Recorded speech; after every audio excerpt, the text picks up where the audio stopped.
Right right right Rammohan Rao గారు. శేఖర్ రెడ్డి గారు, ఇందాక మీరు కొన్ని విషయాలు ప్రస్తావించారు. మేము ఇన్ని పదవులు ఇచ్చాము, ప్రతి దాంట్లో కూడా సమన్యాయం చేశాము, సమాన అవకాశాలు ఇచ్చామంటూ కూడా మీరు ప్రస్తావించారు. ప్రధానంగా అలాగే మన రామ్మోహన్ రావు గారు కూడా ప్రస్తావించారు, ఇంకా ఎంబీసీలు కూడా చాలామంది ఉన్నారు. ఈవెన్ స్థానిక సంస్థల్లో కావచ్చు, చట్టసభల్లో కావచ్చు అడుగుపెట్టినటువంటి కులాలు చాలా ఉన్నాయి బీసీలు అంటూ కూడా ప్రస్తావించినటువంటి పరిస్థితి. మీరు నిజంగా ఇన్ని పదవులు ఇచ్చారు కదా, అందులో ఎన్ని ఎంబీసీలకు ఇచ్చారు? ఎందుకంటే ఈ ప్రశ్న నేను ఎందుకు అడుగుతున్నానంటే, మీరు తెలంగాణకు చెందినటువంటి ఆర్ కృష్ణయ్యను ఆంధ్రప్రదేశ్ నుంచి రాజ్యసభకు పంపించారు. అంటే ఆంధ్రప్రదేశ్లో మీకు ఇంకా బీసీలు ఎవరు కూడా దొరకలేదా? ఆంధ్రప్రదేశ్ రాష్ట్రంలోనే 50% బీసీలు అని చెప్తున్నాం కదా, అందులో ఒక రజకులకో, ఒక నాయ బ్రాహ్మణులకో, ఇంకొకరికో, అంటే ఎంబీసీ ఉన్నటువంటి నాయకులు ఎవరికైనా సరే మీరు ఆ రాజ్యసభకు పంపించుంటే ఆ క్రెడిట్ కూడా మీకు వచ్చేది కదా. వారు కూడా ఫస్ట్ టైం చట్టసభలోకి వెళ్ళినటువంటి ఒక గౌరవం వారికి దక్కేది కదా. అంటే చాలా విషయాలు ప్రస్తావించారు రామ్మోహన్ రావు గారు.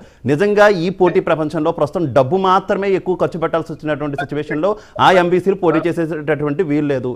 అటువంటి వారికి నామినేటెడ్ పదవులు ఇవ్వచ్చు కదా. ఎందుకు ఒక రజకులకో, లేకపోతే నాయి బ్రాహ్మణులకో, విశ్వబ్రాహ్మణులకో ఎందుకు మీరు రాజ్యసభ సీట్ ఇవ్వలేదు? తెలంగాణ నుంచి ఎందుకు తీసుకురావాల్సి వచ్చింది ఆర్ కృష్ణయ్య గారిని?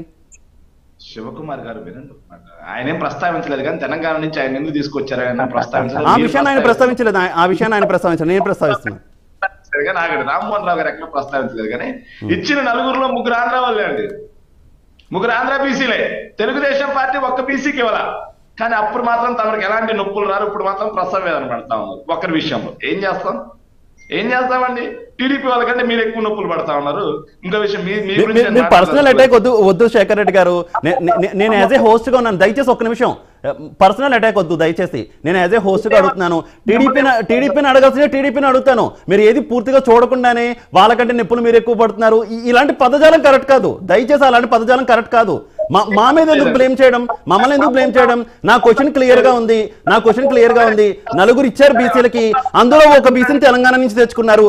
నలుగురులో అయినా సరే మీరు ఒక రజకులకో, న్యాయ బ్రాహ్మణులకో, విశ్వబ్రాహ్మణులకో మీరు ఇచ్చారా అని అడిగాను. ఇస్తే క్రెడిట్ మీకే వస్తుంది కదా అన్నాను. నేను చెప్తాను, ఆగండి, నేను చెప్తాను. శివ గారు మీరు కంగారు పడకూడదు. నేను ఎక్కడ మాట్లాడుతున్నా అంటే అక్కడ రామ్మోహన్ రావు గారు ఎక్కడ ప్రస్తావించాల. మీరు రామ్మోహన్ రావు గారు ఆ విషయాన్ని ప్రస్తావించలేదు. రామ్మోహన్ రావు గారు ప్రస్తావించినటువంటి విషయం ఏంటంటే ఎంబీసీలు ఉన్నారు, వాళ్ళు ఇంకా చట్టసభలో అడుగు పెట్టలేదు అన్న విషయాన్ని ప్రస్తావించారు. నేను దానికి ఈ విషయాన్ని లింక్ చేశాను.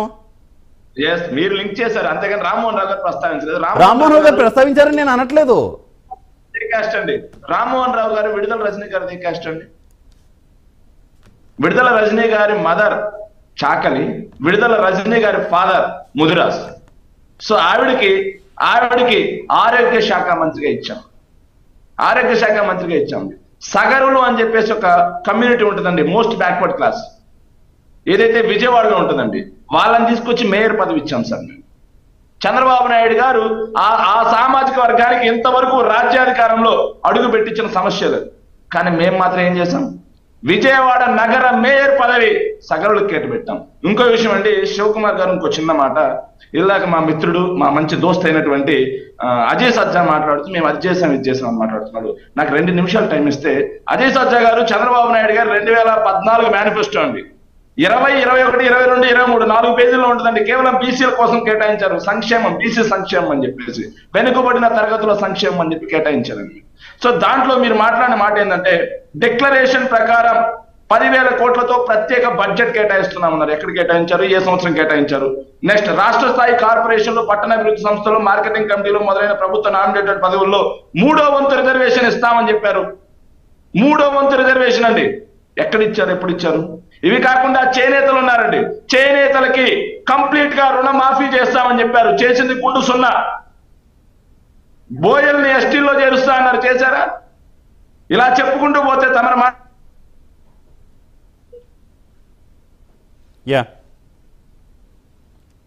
శేఖర్ రెడ్డి గారు ఏర్పాటు చేస్తామని చెప్పి చెప్పారు సార్. సో అది చేయలేదు. ఇలా చేయకపోగా ఈరోజు మా అజయ్ సజ్జా మాట్లాడుతూ 45,000 కోట్ల రూపాయలతో సబ్ ప్లాన్ మేము ఏర్పాటు చేస్తామంటారు. ఎక్కడ చేశారండి? 5 సంవత్సరాలకు కలిపి మీరు చేసింది 20,000 కోట్ల రూపాయలు, 5 సంవత్సరాలకు కలిపి. కానీ మేము కేవలం బీసీల కోసం మేము ఖర్చు పెట్టింది 1,85,000 కోట్ల రూపాయలు. డీబీటీ ద్వారా వచ్చేసి, డీబీటీ ద్వారా 1,45,000 కోట్ల రూపాయలు, నాన్ డీబీటీ ద్వారా మిగిలినటువంటి 40,000 కోట్ల రూపాయలు మేము నాన్ డీబీటీ ద్వారా డైరెక్ట్ గా మేము బెనిఫిషరీస్కి ఇచ్చాం. 1,85,000 కోట్ల రూపాయలండి. మీరు బీసీలకు ఖర్చు పెట్టిందంతా 20,000 కోట్ల రూపాయలు ఎక్కడున్నది పొంతన? ఎస్, ఇంకో మాట మా మిత్రుడు అజయ్ సత్తా మాట్లాడుతూ ఇంకో మాట అన్నాడు, అమర్నాథ్ గౌడ్ని చంపేశారు. ఎస్, అమర్నాథ్ గౌడ్ని చంపేసిన వ్యక్తి ఎక్కడున్నాడండి? ఇప్పుడు జైల్లో ఉన్నాడు. యా ఫ్రేమ్ ఫ్రీజ్ ఒక దాడి చేసి ఎక్కడున్నారండి ఈరోజు? ఎక్కడున్నారో ప్రజలు చూస్తా ఉన్నారు. నా నోటితో నేను చెప్పాను. ఎమ్మెల్సీ అనంతబాబు ఎక్కడున్నాడు సార్? మీరు ఆగండి.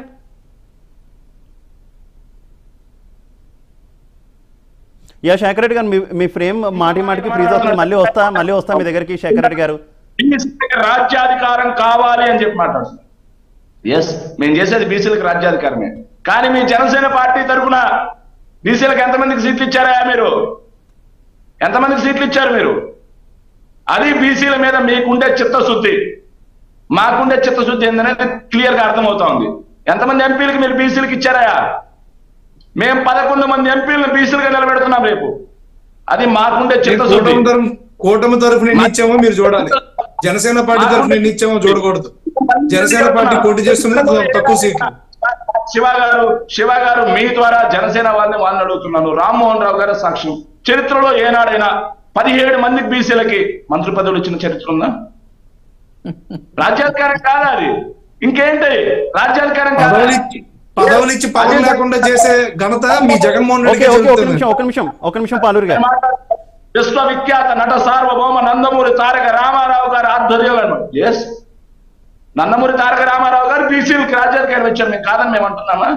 కానీ అదే రామారావుకు వెన్నుపోటు పడిచిన చంద్రబాబు నాయుడు మాత్రం బీసీలను అనగదొక్కి తన చుట్టూ ఉండే కోటరీని, బీసీల పైన తన చుట్టూ ఉండే కోటరీకి కోట కట్టాడు అని మేము అంటున్నాం. కానీ జగన్మోహన్ రెడ్డి గారు బీసీలకి మా మేనిఫెస్టో చదువుతాను. ఒక్క నిమిషం వస్తే మా మేనిఫెస్టో చదువుతాను. మీ మేనిఫెస్టో దగ్గరికి వెళ్ళేలోపు శేఖర్ రెడ్డి గారు చెప్తారు కానీ, మీ మేనిఫెస్టో చెప్తారు కానీ. శేఖర్ రెడ్డి గారు ఒక చిన్న ప్రశ్న. ఇందాక సజ్జా అజయ్ గారు ఒక విషయాన్ని ప్రస్తావించారు. శేఖర్ రెడ్డి గారు, ఇందాక సజ్జా అజయ్ గారు ఒక విషయాన్ని ప్రస్తావించారు. ముఖ్యంగా రిజర్వేషన్లకు సంబంధించి స్థానిక సంస్థల ఎన్నికల్లో గతంలో ఎన్టీఆర్ పెట్టినటువంటి రిజర్వేషన్లను ఎందుకు వైసీపీ ఉద్దేశపూర్వకంగా తగ్గించింది అంటున్నారు. ఏంటి దాని గురించి క్లారిటీ ఇవ్వండి కొంచెం ప్లీజ్. స్థానిక సంస్థల ఎన్నికల్లో 50% సీట్లు ఇచ్చాం సార్. దానిలో భాగంగా జెడ్పీటీసీగా పోటీ చేయాలనుకున్న నాకు కూడా పోయింది. మరి నేనెవరికి చెప్పను? కానీ జగన్మోహన్ రెడ్డి గారి ఆశయాల్ని మేము ముందుకెళ్తా ఉన్నాం. స్థానిక సంస్థల ఎలక్షన్స్ లో కూడా 50% సీట్లు బీసీలకు ఇచ్చాం సార్ మేము. Check it. అది కాకుండా బీసీలకు 50% ఉండాలి అని చెప్పేసి పార్లమెంట్ లో ప్రైవేట్ బిల్ మోషన్ చేసింది వైఎస్ఆర్ కాంగ్రెస్ పార్టీ. ఏనాడైనా వాళ్ళు వెళ్ళారలా? బీసీలకి జడ్జి పదవులు పనికిరావు, నాయ బ్రాహ్మణుల తోకలు కత్తరిస్తాం, ఇంకోసారి గుళ్ళల్లో కూడా అడుగు పెట్టినవను అని మాట్లాడింది ఎవరండి? ఓకే, మేము మాట్లాడామా?